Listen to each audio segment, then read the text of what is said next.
যত পাচ্ছি জ্ঞান গুরু আজ্ঞা বলবান। গুরুদেবের মতপথ অনুসারেই আমাদের ভগবত ভজন হয়। যেনারাই গুরুদেবের মতপথ নিষ্ঠা শ্রদ্ধা নিয়ে সাধন মনন ভজন সাধন করেন, এনাদেরই একমাত্র প্রকৃতি সাধন ভজন হয়। আর এই কথা ওর কথা শুনে যদি কেউ তারা চলাচল করে, গমনাগমন করে, তাদের কিন্তু সাধন ভজন মোটেই হয় না। এটা ভক্তি শাস্ত্রে প্রমাণ হচ্ছে। শ্রী গুরুদেবের আদেশ ক্রমে ভগবত ভজন সাধন করতে, কারণ বাবা মা যেমন ছেলে মেয়ে কোন দুঃখ কষ্ট আঘাত প্রতিঘাত রাখে না, শ্রী গুরুদেব ও সাধন ভজনের কোনো কিছু বাকি রাখতেন না।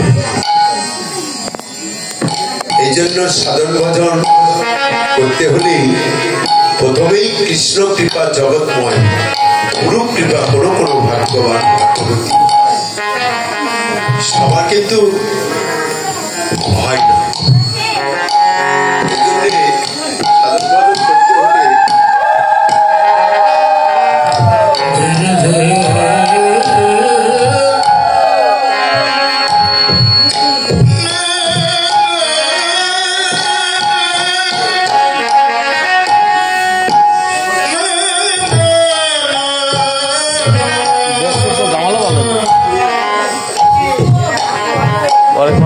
যে অপরটা ভালো পারে তাহলে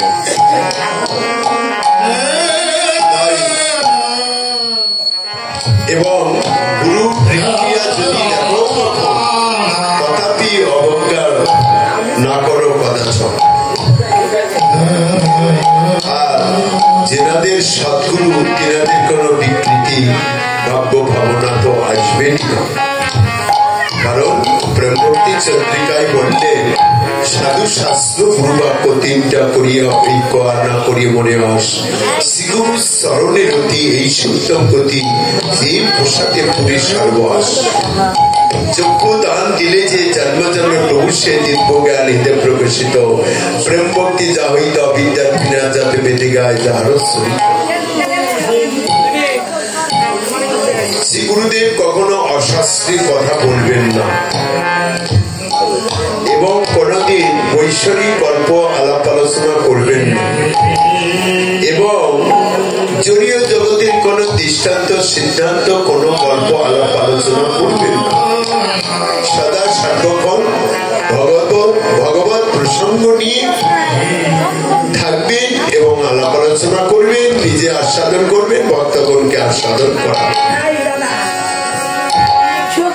এইটি তার ভাগ্য। তাই গৌরসুন্দর সারাটি রজনী ভক্তগণ নিয়ে সুরধনী গঙ্গার কূলে শ্রীবাসের একটি ফুলবন ছিল। সেই ফুলবন দর্শন করে আমাদের সারাটি নিশ্চিত নৃত্য গীত করলেন।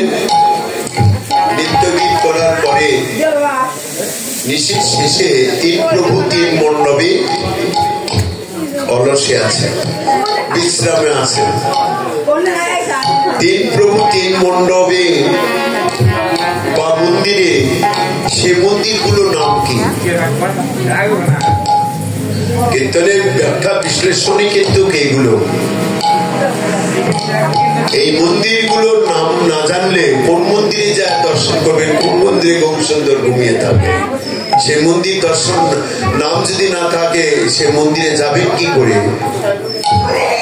নবদ্বীপে গিয়েছেন শ্রীবাস সঙ্গম, শ্রীবাস সঙ্গম যদি চিনা না থাকে, জানা না থাকে কোন রাস্তা দিয়ে যাবেন, তাহলে দর্শন করবেন কি করে?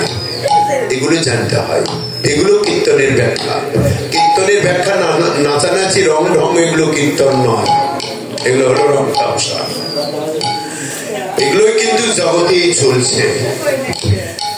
এইগুলো কারণেই আজকে আমাদের সনাতন ধর্মের এই দুর্দশা। সনাতন ধর্মে বিস্তারিত নাই, সত্য আচার আচরণ নেই এবং প্রতিপালন নেই, রং ঢং নাচানাচি রং তামসা। এই জন্যে যখনই অধর্ম হয় তখনই তার ধ্বংসের কারণ আছে। সাধুর গুণের পরিত্রাণ, দুষ্টের দমন, আবার নতুন করে যুগে যুগে সংস্থাপন করে থাকে। এই জন্য এখনো সময় আছে, এখনো ভক্তগণের মানুষের সময় আছে। লীলা কীর্তনের পদ শুনবেন, পদের অভিপ্রায় ব্যাখ্যা বিশ্লেষণ শুনবেন,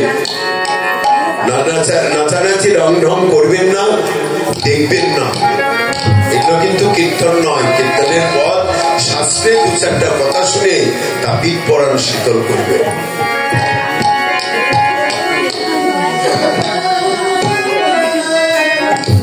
কারো প্রাণ যাবার কালে কেউ কি বলবেন যে একটু কীর্তন করে নেচে দেখাও তো, নাচানাচি করে দেখাও? বলবে কি? কেউ বলবে না। বলবে কি এই একটু কৃষ্ণ নাম দাও রে, চলে যাচ্ছে। এই তুলসীর মালা যদি না থাকে, একটু মালা পাতা তুলে মালা গেঁথে গলা দিয়ে দাও, ওই চলে যাচ্ছে।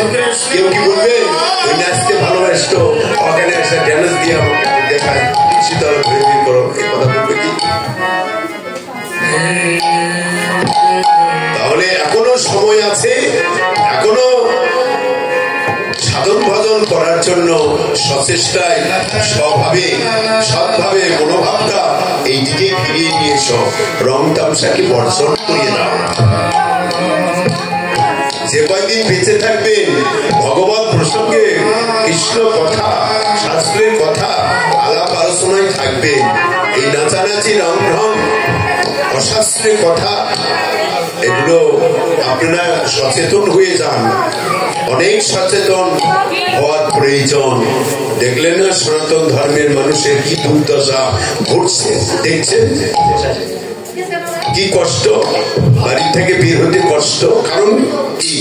আমি যেমন কর্ম করে এসেছি তার তেমনি ফল ভোগ করতে হবে। আমি তো কর্ম ভালো করি না। আজকা হরিদাসকে বাড়ি বাজারে বেত্রাঘাত করলেন, একটা বাড়ি মহাপ্রভুর পিঠে ছাড়া শ্রীবাসের পিঠে পড়ল না। সব ভগবান ভক্তের দুঃখ কষ্ট আঘাত প্রতিঘাতে সম্পূর্ণ বাড়িগুলো মহাপ্রভু পিঠ পেতে নিলেন। একটা বাড়ি বাজারে বেত্রাঘাত একটা মহাপ্রভুর পিঠে ছাড়া শ্রীবাসের হরিদাসের পিঠে পড়ল না। তাহলে আমাদের এই যে সনাতন ধর্মে এই দুঃখ দুর্দশা কষ্ট আঘাত প্রতিঘাত, কই তো মহাপ্রভু বা ভগবান আসছে না? আসবে কি করে? আমার সাধন ভজনেই টাকা সঠিক নয়। আপনার নাম কি? আপনার নাম যে গীতা, তাই গীতা না বলে যদি সীতা বলে ডাকে তাহলে আসবে কি? আমার টাকাটা হচ্ছে গীতা না বলে সীতা, তাহলে আসছে। এই জন্য এখনো সার্থক, এখনো ভালো সময় আছে। ভগবানের সবাই মিলে ভক্তিমতী মায়েরা শ্রীগুরুদেব যতটুকু জানাইছেন সেগুলো ভজন করবেন। আরো অনেক কিছু আছে, সেগুলো জানার চেষ্টা করবেন। তাহলেই সাধে দেবধন্য চরণটা ধন্যার্থী ধন্য। তাহলে গৌরসুন্দর যে মন্দিরে অলসে আছে, সে মন্দিরের নাম কি? এতদিন থেকে অনেক কীর্তন শুনলেন, সে মন্দিরে যদি নাম না জানা থাকে, সেই মন্দিরটা স্মরণ করবেন কি? সে মন্দিরের নাম কি? অনেক দিন থেকে তো জাগরণ কীর্তন শুনেছেন, এই মন্দিরের নাম জানতে হবে। তাই এই মন্দিরের নাম হচ্ছে হেমময় মন্দির। মহাপ্রভু যে মন্দিরে অলসে থাকতেন সেটা হেমময় মন্দির। হেম মানে সোনা, স্বর্ণ মন্দিরে মহাপ্রভু অলসে থাকেন। নিত্যানন্দ প্রভু যে মন্দিরে অলসে যায় সেটি তার নাম কি? তার নাম হলো সূর্যময় মন্দির। সূর্যের মতো তার তেজ সেই মন্দিরে। অদ্বৈত আচার্য অদ্বৈত প্রভু যে মন্দিরে বসে থাকতেন, ঘুমিয়ে থাকতেন। সেই মন্দিরের নাম কি? চন্দ্রময় মন্দির। এগুলো মন্দিরের নাম আছে। মদনমোহন, শ্যামসুন্দর মন্দির, রাধা বিনোদ, রাধাকান্ত, রাধা মাধব, রাধা দামোদর, রাধা শ্যামসুন্দর, এগুলো মন্দিরের নাম আছে। নাম না জানলে, নাম না শুনলে এগুলো মন্দির দর্শন করবেন কি করে, ভজন করবেন কি করে, স্মরণ করবেন কি করে? প্রভু তিন মণ্ডপে ঘুমিয়ে আছেন। উত্তর সাধক জিনেরা ভজনশীল বৈষ্ণব, ভজন করবেন ভক্ত বৈষ্ণব গুরুদেব। রাত ৩:৩৬ পর স্নান করে জপমালা হাতে করে নিয়ে বসে থেকে এইগুলো দিব্য লীলা স্মরণ করতে হয়। সাধন শরণ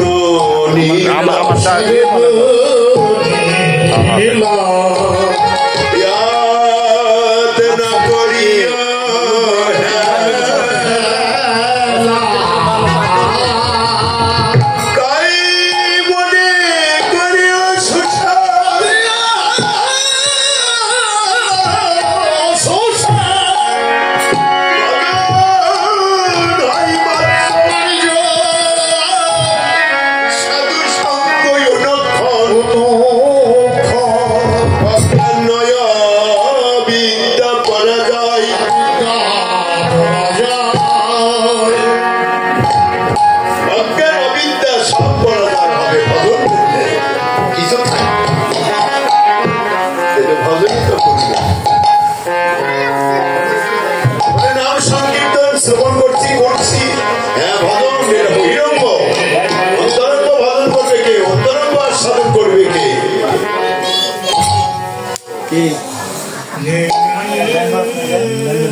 দেখলেন উত্তর সাধক মহাপ্রভু সারা রজনী ঘুমাইলেন না, হরিনাম সংকীর্তন করলেন। নিশির শেষে অন্তরঙ্গ ভক্তের রসার সাধন করলেন।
যেন ঘুমাই নাই ঘুমাই নাই ঘুমাই নাই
ছিল ঘুমাই নাই সে কি ঘুমাইতে পারে সে তার নামই শ্রী চৈতন্য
চৈতন্য মহাপ্রভু হও চৈতন্য তাহলে চৈতন্য হইতে হবে অচৈতন্য ভাবে থাকতে হবে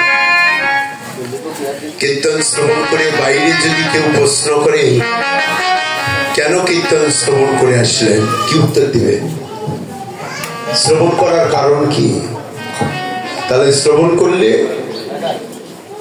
অচৈতন্য ছিলেন চেতন হবে এবং কীর্তন শ্রবণ করলে ভজন হবে তাহলে ভজন করতে হলে কি ওই নাচানাচি রং ঢং করলে কি ভজন হবে তাহলে তত্ত্ব বিশেষ আমাদের এই পদাবলী কীর্তনে পদ শুনতে হবে ওখানে পোস্টারে লিখে দেওয়া আছে অষ্টকালীন লীলা কীর্তন এমনি তো অষ্টকালীন তো হয় না ষষ্ঠকালীন হয় 6 পালা কীর্তন অষ্টকালীন কার বলে 8টা পালার নাম অষ্টকালীন অষ্টকালীন মানে 8 নাকি সপ্তাহ না 6 অষ্টকালীন মানে 8টা পালা হয় না এই যে আপনারা কীর্তন করেন 8টা পালা কি না 6 পালা কীর্তন 6টা থেকে 10টা পর্যন্ত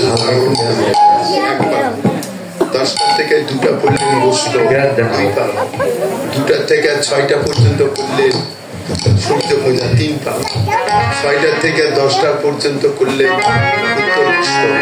উত্তর বস্ত ওই আপনারা কি মাঝে 10টা পর্যন্ত থাকে না সূর্য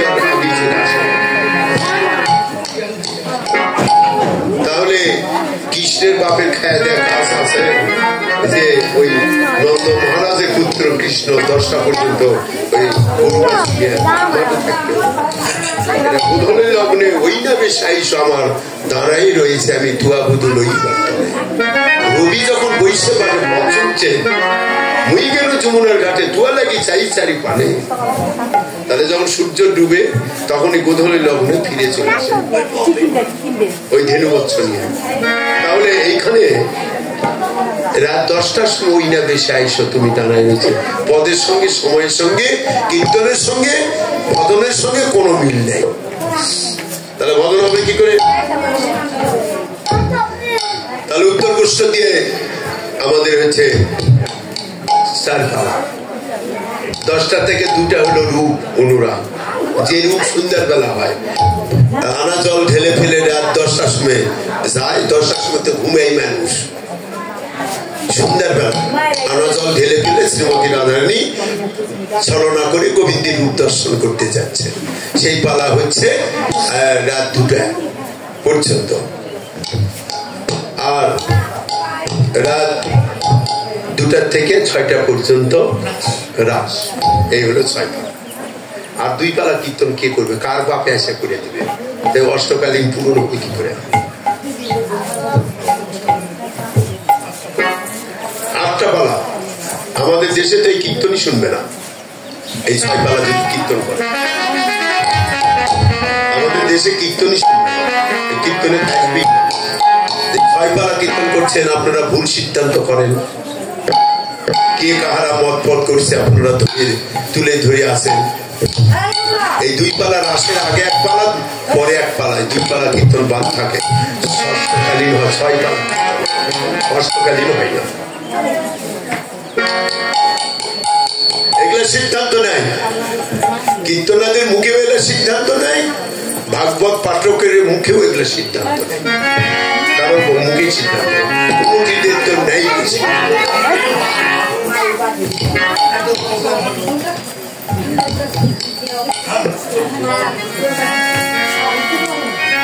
এর প্রশ্নের উত্তর আছে। সেই কাজ করে লোকে নাই জানে ভক্তি যোগে, হেন ভক্তি নষ্ট করে দুষ্ট অহংকার। আর এত টাকা খরচ করছে, আর এই 10, 20, 30 হাজার 25,000 টাকা খরচ করতে পারবেন না। আর একটা দল বাকি থাকে।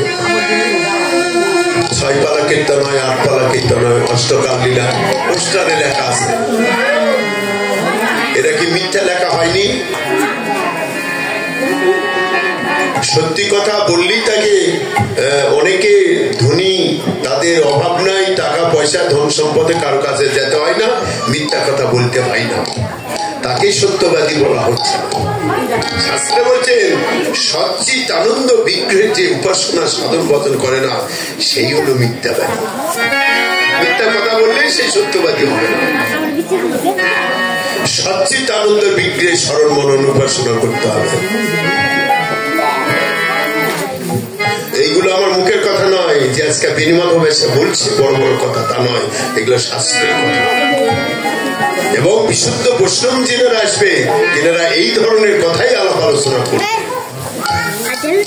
এবং দেখে শুনে বলবে আমার মতো মধ্য দিবে, যা এতদিন যা করেছি ভুল, যা শুনেছি ভুল, দেখেছি ভুল, করেছি ভুল। শাস্ত্রের সাথে মিলিচ্ছে না তো। অষ্টকালীন কীর্তন লিখে দিয়েছি পুষ্করে, ষষ্ঠকালীন কীর্তন হচ্ছে, 6 পালা কীর্তন হচ্ছে। তাহলে এইগুলো আমার মতামত। আর বলছি, মার্জন হয় ভজন সাধু সঙ্গ লক্ষণ, অজ্ঞান অবিদ্যা পরাজয়। তাহলে সবসময় মার্জন হয়।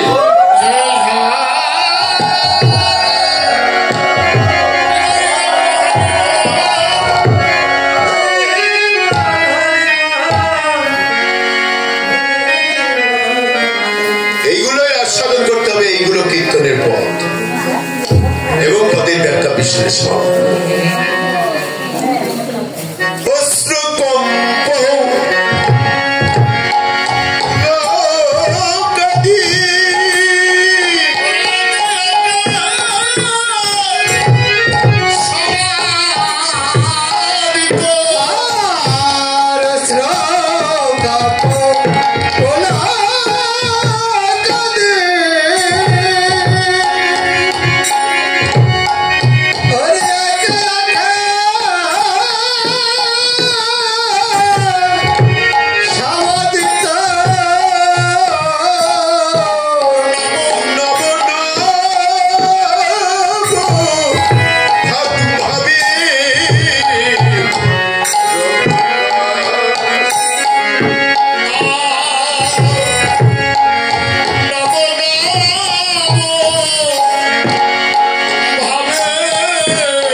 পদ শুনে শ্রীমন মহাপ্রভু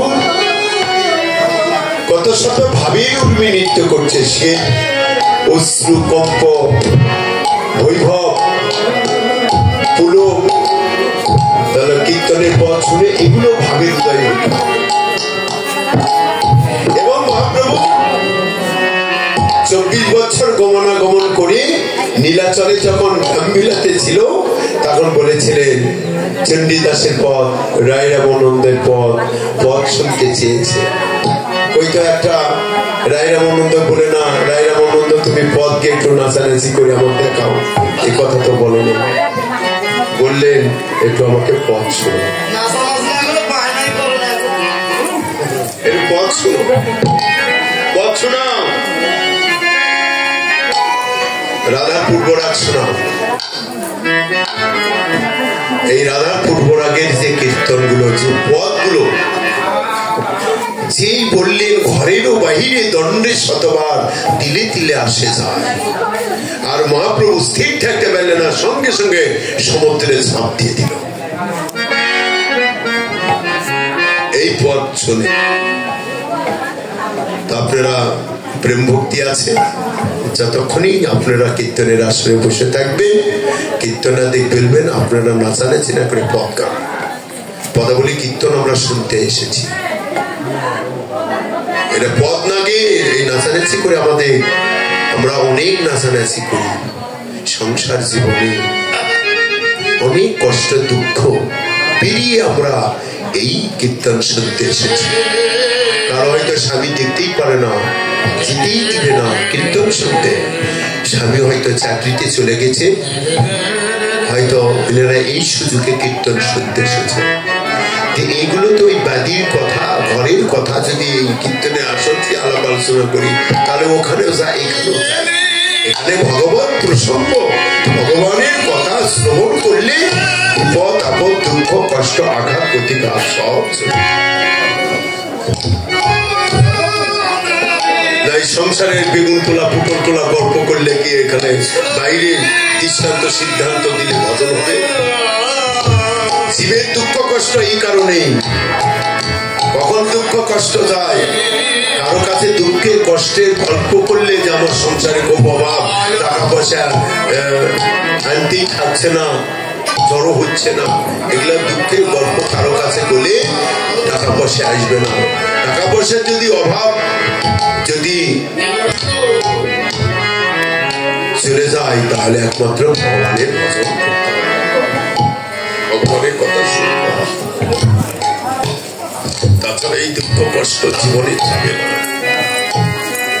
সর্বস্বামী এগুলো কথা বলে নাই।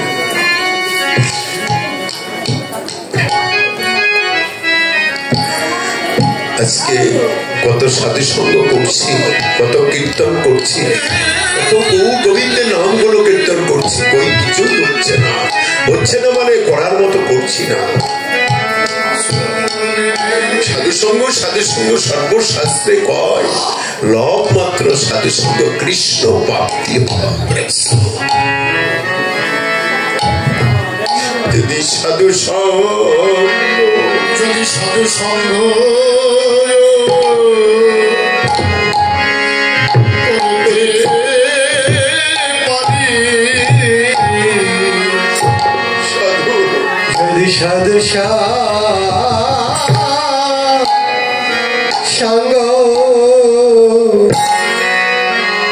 আমি করতে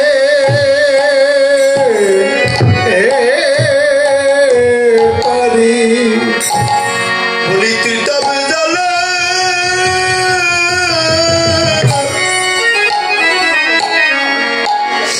সাধু সঙ্গ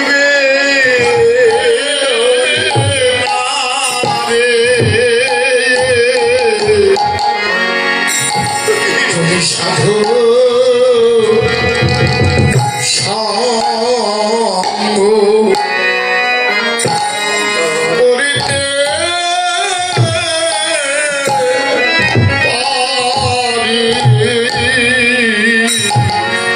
দেহের তিতব জ্বালা, দেহের তিতব জ্বালা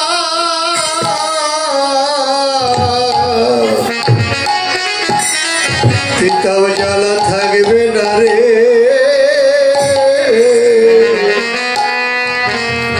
যদি সাধু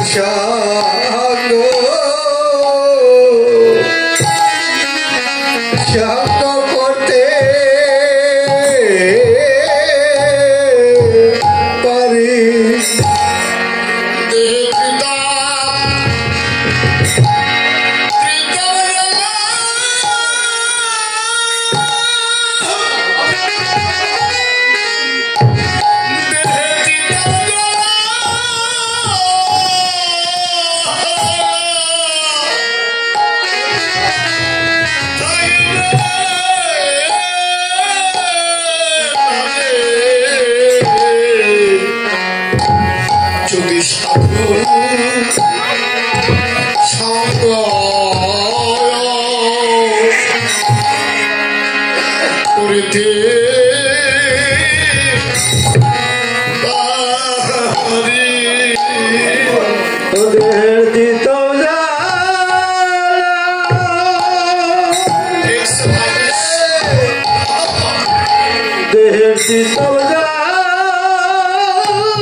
সঙ্গ সাধু সঙ্গ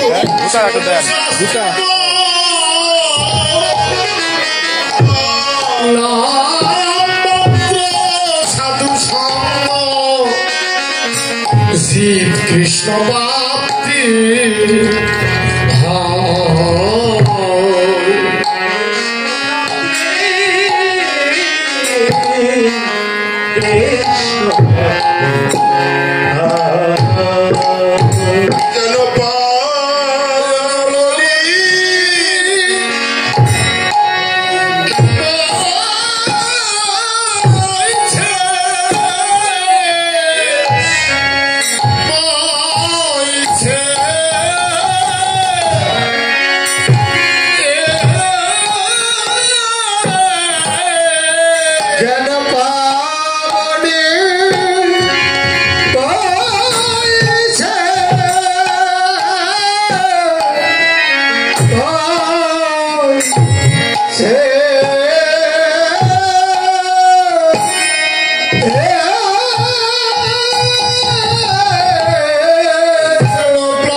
কিন্তু হরিনাম কিভাবে করতে হবে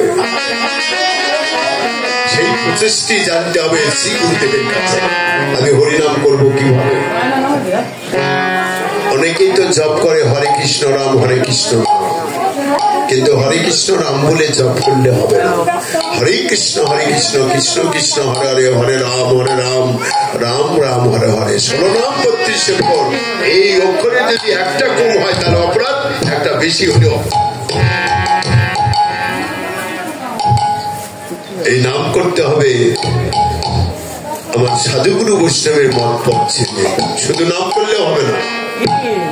এই জন্য কোটি জন্ম যদি করে শ্রবণ কীর্তন তবু না পাই কৃষ্ণ পদে প্রেম। হ্যাঁ, জপ করতে পারেন হরে কৃষ্ণ রাম। কে জপ করেছে তার নাম জানতে হবে, কে জপ করছে।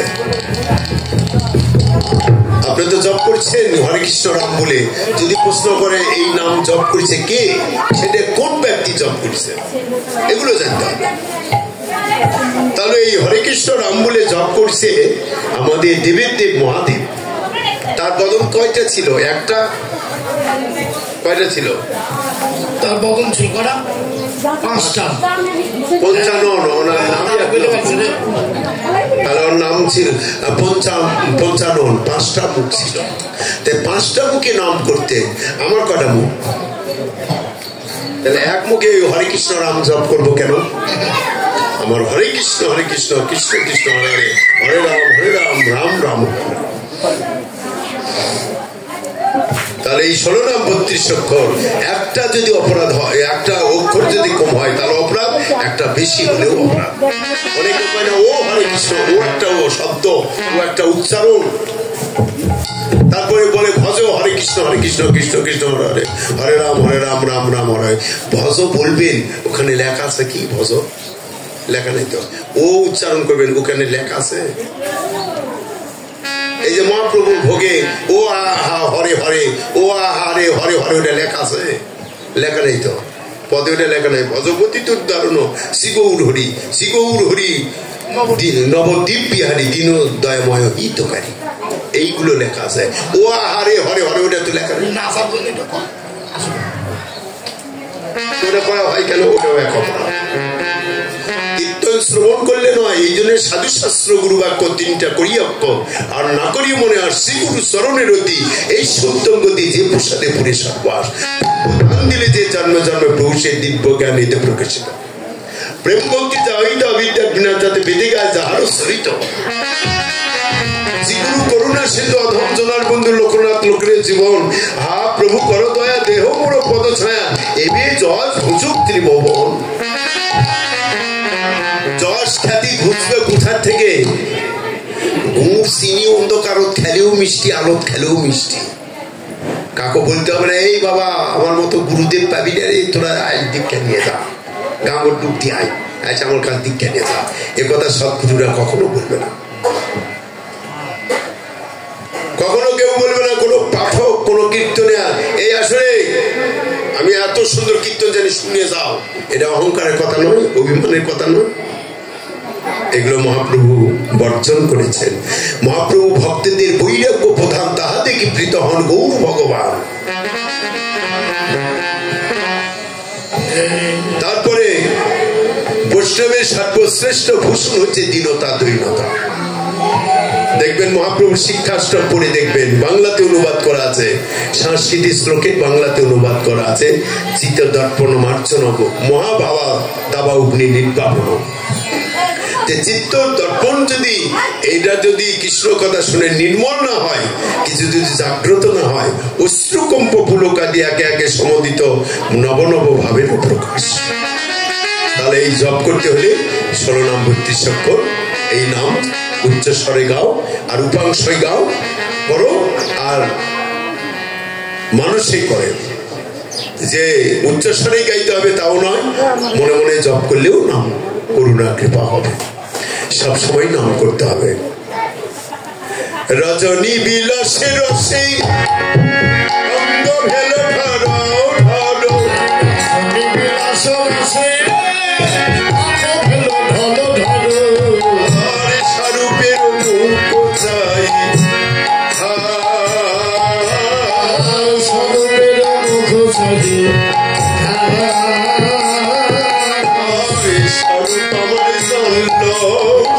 স্বরূপ আমার জানল নাকি, নদীর খেলা স্বরূপ আমার জানল নাকি, স্বরূপ আমার জানল নাকি, আর ব্রজের লীলা নদীর খেলা স্বরূপ আমার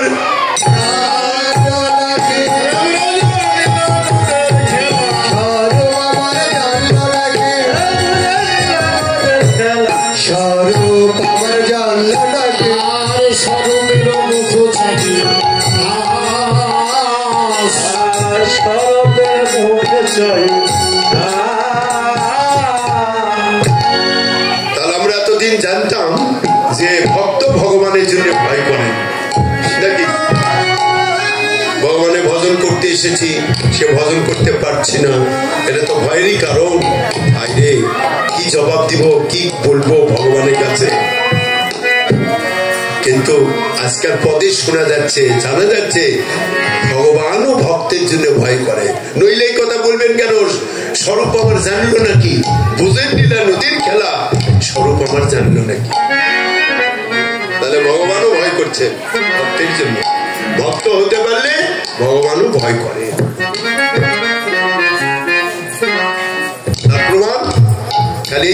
বললেই শেষ নয়, তার প্রমাণ এবং কোন গ্রন্থে লেখা আছে এইগুলো কথা চৈতন্য চরিতামৃতে অন্তলীলা 4th পরিচ্ছেদ পড়ে দেখবে। মহাপ্রভুর কাছে একদিন ছোট্ট বালক আসে, আমরা কীর্তনের আসরে পরিবেশন করি বা আমরা আলাপ আলোচনা করি এবং কোলাকুলি করি। দেখুন এই কথার পরিপ্রেক্ষিতে কি কথাগুলো বোঝা যায়, গ্রন্থে কি লেখা আছে। স্বরূপ দামোদর কাছে স্বরূপ দামোদর বলতেও পারে না, সইতেও পারে না। মহাপ্রভুর কাছে একটা ছোট্ট বালক আছে, এই কেবল হেঁটে বেড়ানো শিখেছে, ওই ঘুরতে ঘুরতেই চলে আসে, এসে বসে থেকে কৃষ্ণ কথা শুনে, আর মহাপ্রভু কৃষ্ণ কথা বলে। স্বরূপ সইতে পারে না, বলতেও পারে না, ভগবান বলবে কি করে, সহ্য করতে পারছেন না, না বললেও তো নয়, এটা বলতেও পারছে না, সহ্য করতে পারছে না। এই কথাগুলোই লেখা আছে।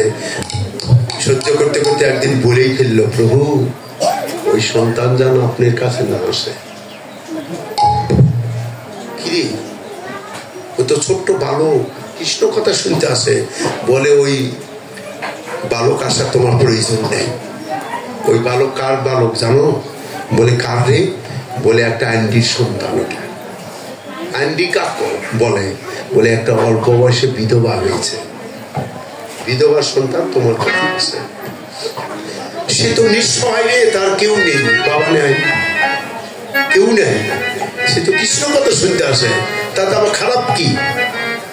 বললেন প্রভু তোমার খারাপ নয়, লোকে কানাকানি করবে, অল্প বয়সী বিধবা আছে, সন্ন্যাসীর কাছে কেন আসে?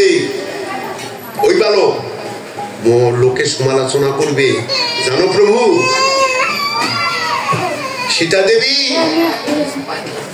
সীতা দেবীকে যখন ফিরে আসলেন 14 বছর বনবাস ছেড়ে,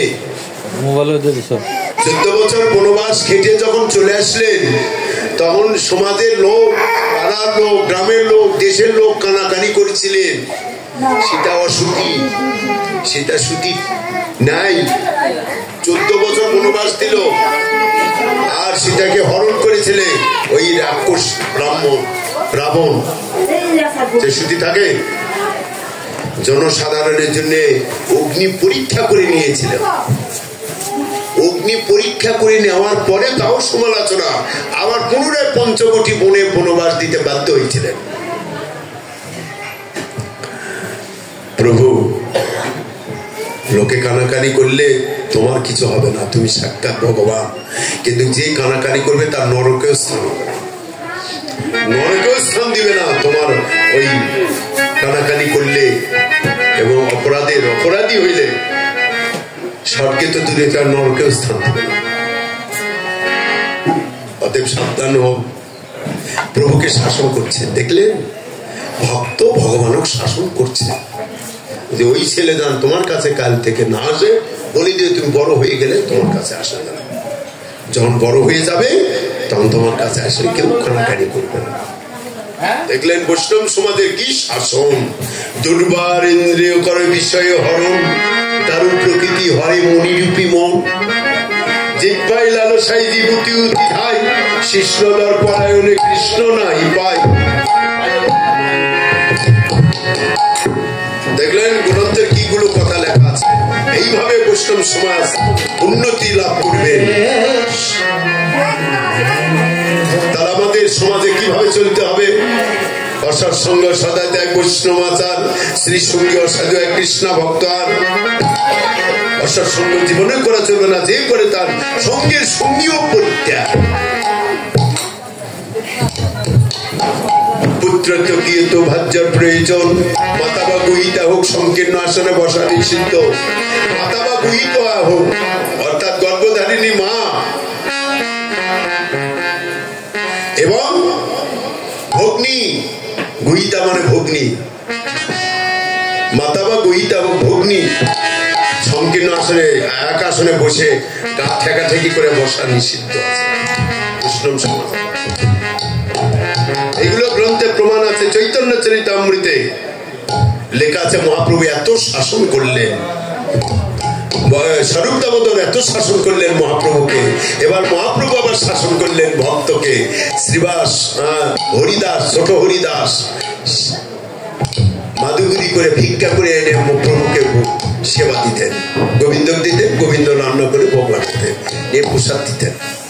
একদিন মহাপ্রভু প্রসাদ পেতে বসে বলে, গোবিন্দ, গোবিন্দ তো থরথর করে কাঁপছে, কি যেন ভুল হয়ে গেল। বলে, তুমি এক জায়গা অন্য কোথায় পেলা? দেখেছি একবারে সুন্দর চিনি আতপের চাল, এই চালের অন্য এই চাল পেলে কোথায়? বলে, ওই হরিদাস এনে দিয়েছে, হরিদাসের ডাকো।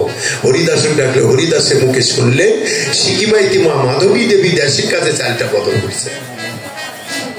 যে চিকন মোটা চাল প্রভু সেবা দিতে বিঘ্ন হবে, তুমি এই সুন্দর এই চালটা দিয়ে এই চালটা নাও। চালটা বদল করেছে হরিদাস, চাল বদল করেছে, বা ভালো করেছে। তো ভালো বলে বললেন, তুমি এক কাজ করো, এই মুহূর্তে আমার সঙ্গ পরিত্যাগ করো।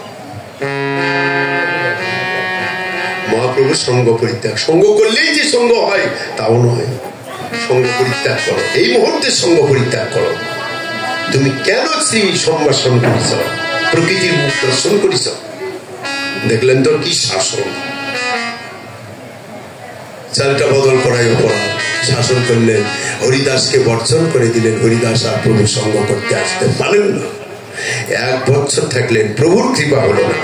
হরিদাস চিন্তা করলেন, এই দেহ যখন গৌর সেবায় লাগলো না, শুধু শুধু বললে গৌর সেবায় লাগলো না এই কথা বললো না, শাস্ত্র দৃষ্টান্ত টেনে নিয়েছে, ওই মুখে এই আকর দিতে হবে। আমার এই দেহ যখন গৌর সেবায় লাগলো না, এই দেহ রেখে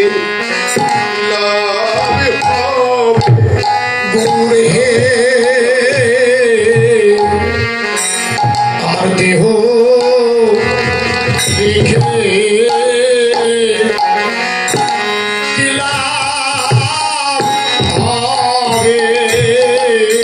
দেহ গৌর সেবা সেবাই লাগিল না রে, আমার এই দেহ রেখে হবে। সে দেহ গৌর সেবা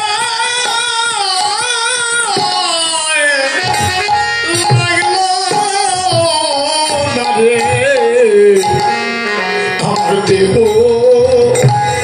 রেখে হবে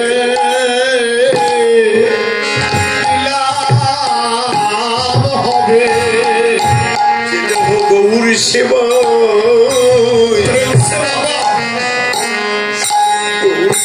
লাগলো না রে,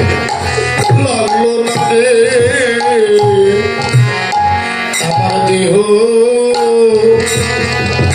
দেহ রেখে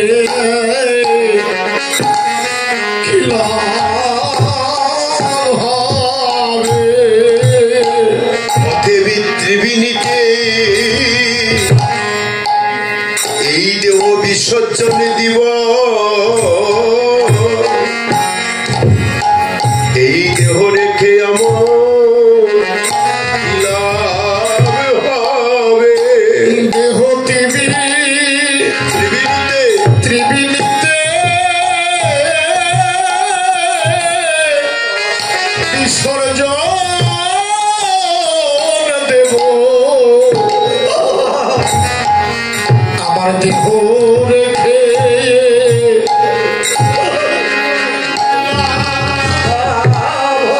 ভাবে দেহ ত্রিবিনীতে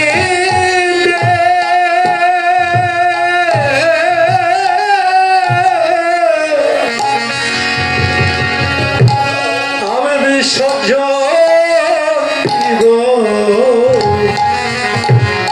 মনি দেহ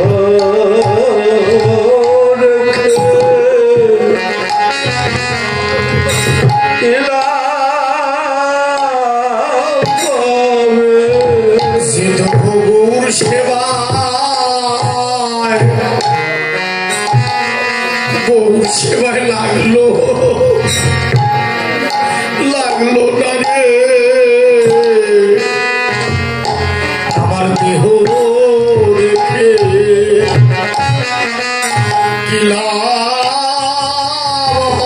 হবে? দেহ গৌর সেবা, দেহ গৌর সেবা,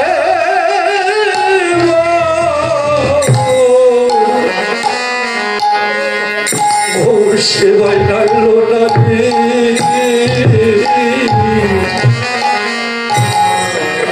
বলি দেহ রেখে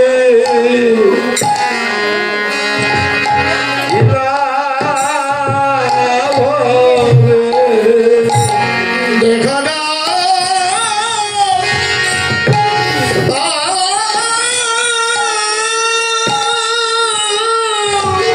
দেখা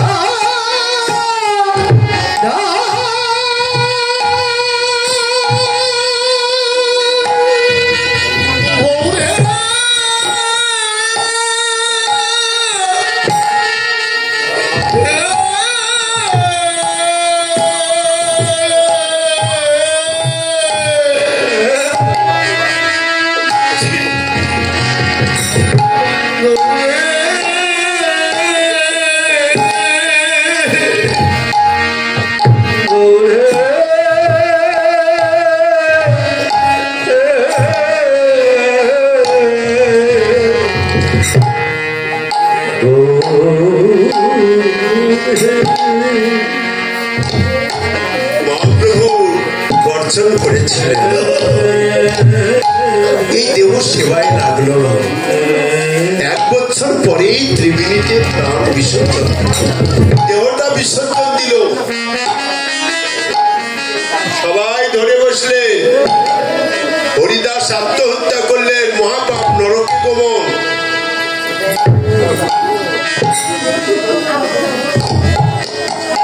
গোস্বামীপাদ গ্রন্থ খুলে দেখছেন হরিদাসের একটু পাপ হলো না। ত্রিবেণীতে দেহ ত্যাগ করলেন কিন্তু পাপ হলো না। কেন? যে ঘাটে মহাপ্রভু স্নান করেন, যে ঘাটে মহাপ্রভু স্নান করেছেন ত্রিবেণীতে, ওই ঘাটে বিসর্জন দিয়েছে। সেই কারণে হরিদাসের আত্মহত্যা করলেই যে মহাপাপ তা নয়। আর বুঝে সময় দিদি বুঝে যদি আত্মহত্যা করে, কিভাবে আত্মহত্যা করবে? এই যে বহু সেবায় লাগলো না, ভগবত সেবায় লাগলো না, শুদ্ধিতার সেবায় লাগলো না। যদি হয় আহার শুদ্ধি, তবা হয় চিত্ত শুদ্ধি, তবা হবে তোমার স্মৃতি। যে মুখে অভক্ষণ ভক্ষণ করি, শাস্ত্রে বলছেন ভগবত ভজন করতে হলে ভগবানের প্রসাদ দিয়ে দেহ ধারণ করে ভগবানের ভজন করতে হবে। আমি মাছ মাংস সবই খাই, আবার ভগবানের ভোগের আমানিও করে দিচ্ছি। বটি পা তুলে দিয়ে সেগুলো ভোগ হবে। আহার শুদ্ধি করতে হবে আগে, নইলে ভগবানের সেবায় লাগবে না। এই দেহ সেবাই লাগবে না। দেখলেন এত সঙ্গ করে সামান্য একটা কারণে প্রভু সেবাই লাগলো না, আর আমি সব কিছু খেয়ে দিয়ে আমি ভগবানের ভোগ লাগাবো, তাহলে কি ভোগ হবে? কখনো হয় না। আরো কারণ, আরো অনেক কারণ, অনেক নিয়ম ভগবানের ভোগ করতে হবে। ত্যাগ বৈরাগ্য করেও ভগবানের সেবা লাগছে, তাহলেই ভগবানের সেবা হবে। রান্না করে ভোগ দিলেই সেবা হয় নাকি? ছেলেই ভোগ হয়? ভোগের পদ্ধতি, ভোগের নিয়ম নেই। যে কোনো কাজে নিয়ম ধারা সব কিছু, এইগুলো জানতে হবে বাবা। মায়েরা দেখে গ্রন্থ বিশুদ্ধ কোনো যদি বৈষ্ণব আসে, এগুলো দেখলে বলবে যে না, একটু কি শিখাইছে তা আপনি দেখ, এগুলো নিয়ে সচেতন হবে। এইভাবে সুন্দর করে ভগবানের ভোগের একটা সুগন্ধি আছে, সেই সুগন্ধি যদি বের না হয় ভোগে, তাহলে এটা প্রকৃতি ভোগ হয় না। ভগবান স্পর্শ করেন নাই। দেখলেন চৈতন্য চরিতামৃতে গোরাচাঁদ ভোগ দিলেন, মহাপ্রভু এসে গোপীনাথ খাইলেন। মা বললেন তুই খেয়েছিস? নিষেধ করলেন, আমার কথা বলিস না যে আমি খাইছি, বললে কিন্তু তুই বাঁচবি না। যেই গোরাচাঁদ বলে দিল, অমৃত মারা গেল। এত শাস্ত্রের কোনো কথা, এই যে ছেলে মেয়ে না থাকলে দশক ক্রিয়া কর্ম করবে কি, মুখ অগ্নি করবে কি, এগুলা চিন্তা ভাবনা, এটা জড়িয়ে জগতের চিন্তা ভাবনা, এলা চিন্তা ভাবনা। অনেক কথা বিয়েই করলে না সাধন ভজন কি করে হবে, বিয়ে করেও অনেকে ছেড়ে চলে যায়, বউ ছেড়ে চলে যায়, স্বামী ছেড়ে চলে যায়, তার ভজন হয় কি করে, এবং স্বামী মারা যায় তার ভজন হয় কি করে। বিয়ে করলে কি ভজন হয়, স্বামী সন্তান না থাকলে কি ভজন হয় না। ভজন একটা আলাদা জগৎ, আলাদা নিয়ম কারণ। এই দেশের হিন্দুরা এই দেশ ছেড়ে অনেক দেশে চলে যাচ্ছে, ভারতে চলে যাচ্ছে। এক দুঃখে গেলে চতুর্থ দুঃখ তার পিছে পিছে ঘুরছে। যে কি করবে, দুঃখ তো সব জায়গা, শান্তি কোনো জায়গাত নেই, একটা দেশে শান্তি আছে, সেই দেশ। এই দেশে থাকলে হবে, বিদেশে থাকলে হবে, আমেরিকায়, জাপান, লন্ডন, যে কোনো দেশে থাকবেন সেই দেশেই শান্তি আছে। এই বাংলাদেশেও শান্তি, শান্তিময় জগৎ। দেখবেন দেখে না দেখে তার মূর্তি, যাহা যা নেত্র পরে তাহা দেখে কৃষ্ণ স্ফূর্তি। স্থাবর জঙ্গম দেখে না দেখে তার মূর্তি, যাহা যা নেত্র পরে তাহা দেখে কৃষ্ণ স্ফূর্তি। যদি কৃষ্ণময় কৃষ্ণ যার অন্তর বাইরে, যাহা যা নেত্র পরে তাহা কৃষ্ণ স্ফুরে। ওই ভারতেও শান্তি নাই, বাংলাদেশেও শান্তি নাই, লন্ডনেও শান্তি নাই, জাপানেও শান্তি নাই। শান্তি সব দেশে বিরাজ করছে।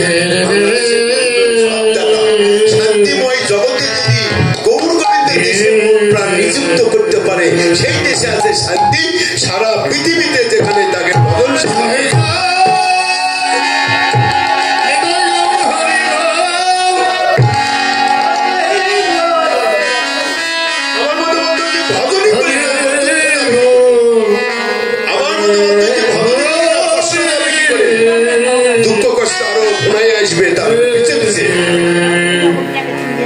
ভজন করলে এই সমস্ত দুঃখ কষ্ট থাকবে না। আমার মতো ধর্মকে রেখে বিজনেস করতেছি, তাহলে এই ধর্ম রক্ষা হবে কি কেউ? তারাই রক্ষক, তারাই ভক্ত। আমি কীর্তন করছি, তার হয়েই চা স্টল বসে থেকে চা খাচ্ছি খাচ্ছি একটু পিয়াছি যদি তাকে, সেটা তার মুখে কৃষ্ণ কথা শুনে কি বৈষ্ণবের মুখে কৃষ্ণ কথা শুনলে সর্বের উচ্ছিষ্ট দুঃখে নেই পরিত্যাজ্য, সর্বের উচ্ছিষ্ট দুঃখ খাইলে যেমন মৃত্যু হয়, সদাচারীর মুখে কৃষ্ণ কথা শ্রবণ করলে তার ভজন নষ্ট হয়। হরিভক্তি বিলাসে লেখা আছে। বরঞ্চ কৃষ্ণ কথা ওই কীর্তন না শুনে বাড়ির বই থেকে দুই ফের তাহলে কি ভগবান কৃপা করবে? এর মধ্যে ভগবান নেই।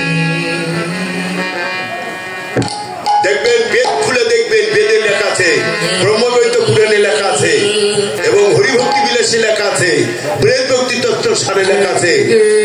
দেবী একদিন জিজ্ঞাসা করছে, বা শিব একদিন সদাশিব জিজ্ঞাসা করছে, হে দেবী,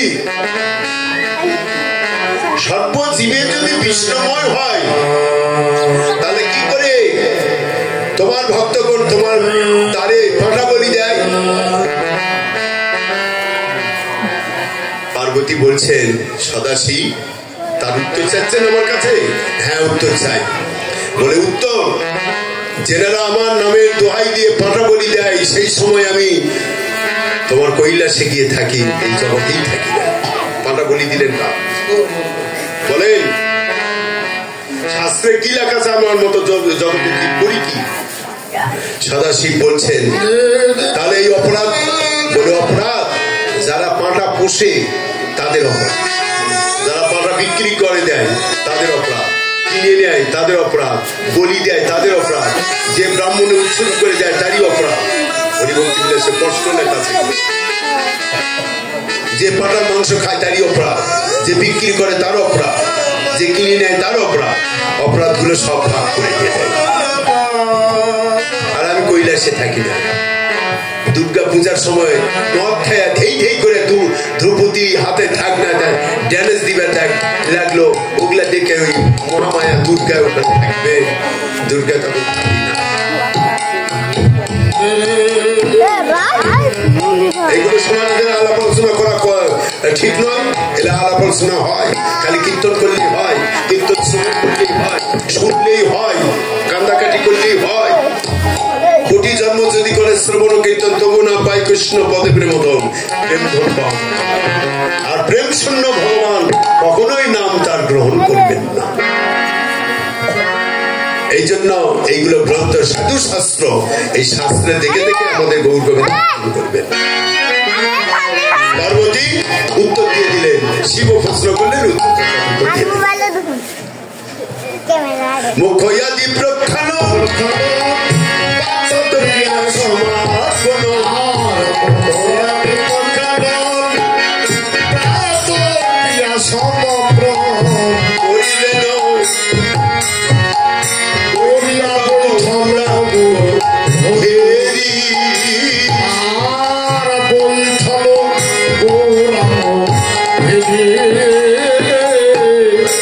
আসিয়া ভগত পরে হরি সমনি আসিয়া ভগত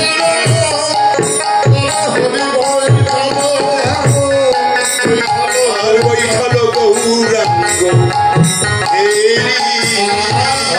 আর বৈঠল গৌরাঙ্গ গৌরী ঘিরে বসিল রে ওই চাঁদি ঘেরে তারার মতো গৌরী ঘিরে বসিল রে চাঁদি ঘেরা তারার মতো গৌর ঘিরে বসিল রে ওই চাঁদি ঘেরা তারার মতো গৌর হরিকে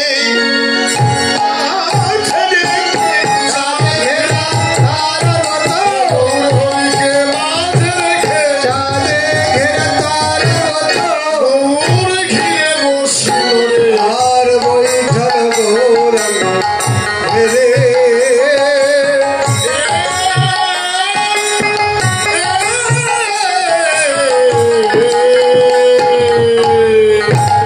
সমস্ত ভক্তগণ সকালবেলায় উঠে গৌর হরির কাছে এসেছেন। গৌরাঙ্গ কাছে এসে নিবেদন করছেন, গৌরাঙ্গের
সুন্দর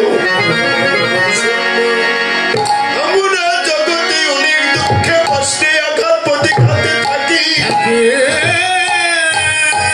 তোমার কাছে এই সকালে রজনী প্রভাত কালে তোমার কাছে আমাদের নিবেদন। দেখলেন বহু সুন্দর কৃষ্ণ কথা বলেছেন, বহু সুন্দর কীর্তন করছেন, সেখানেও ভক্ত এসেছে। ভক্তরা তাদের নিবেদন ছিল যে বহু সুন্দর তোমার কাছে অন্য কোনো কিছু চাই না,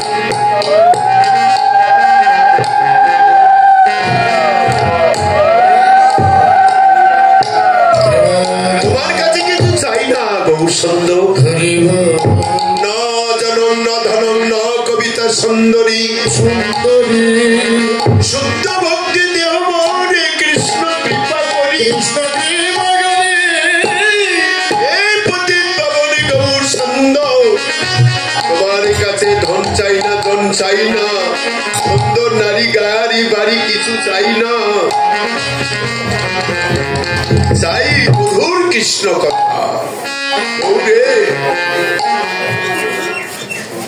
এই প্রতীক পাবন বহু সুন্দর, একবার বলো গৌ কৃষ্ণ, বলো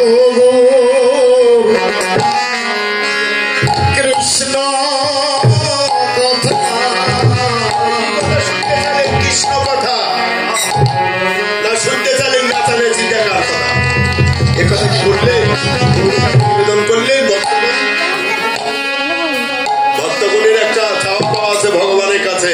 কি চাওয়া পাওয়া? এই যে মধুর কৃষ্ণ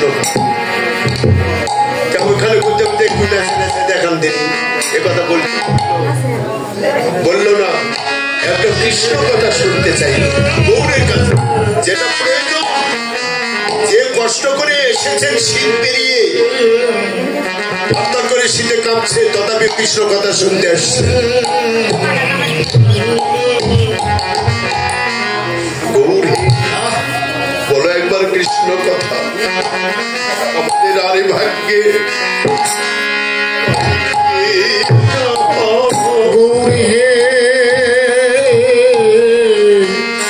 আমাদের আর ভাগ্যে হয় কি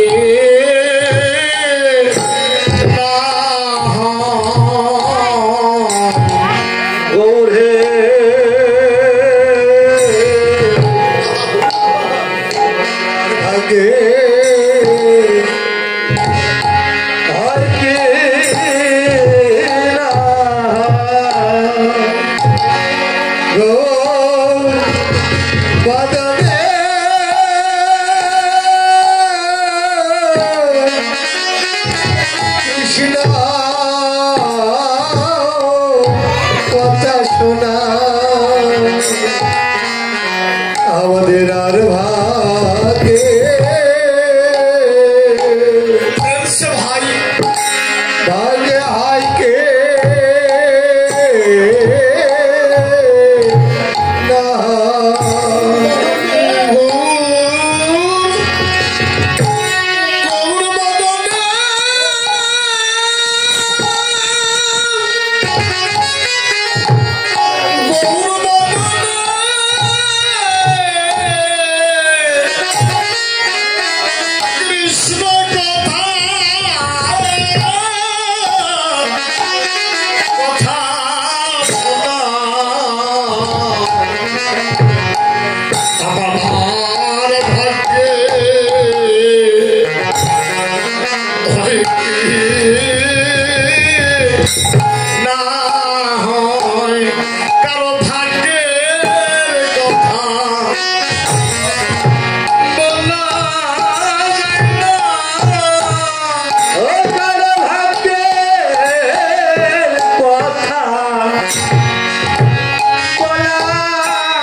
শুনে তাপিত পরাণ শীতল করবে। ভক্তদের চাওয়া পাওয়া একমাত্র এই কৃষ্ণ কথা শোনা, নীলাময় কথা শোনা এবং আমাদের এই ভগবানের পদের কথা শোনা। এই কথাগুলো শুনবেন আসরে বসে। ভগবানের যত কথা যত পদ শুনবেন তত ভজনের কিন্তু ঊর্ধ্বগতি লাভ হবে। পদ শুনলে ভজনের ঊর্ধ্বগতি লাভ হবে না, কীর্তন শোনা ব্যর্থ।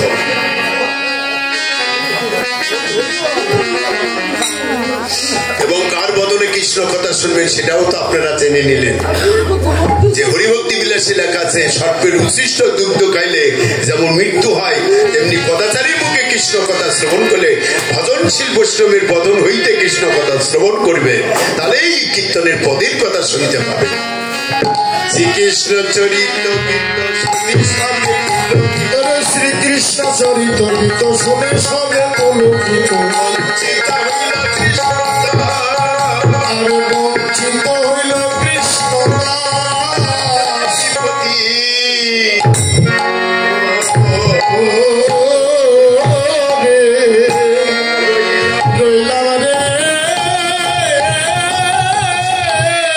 কেবল বিপতি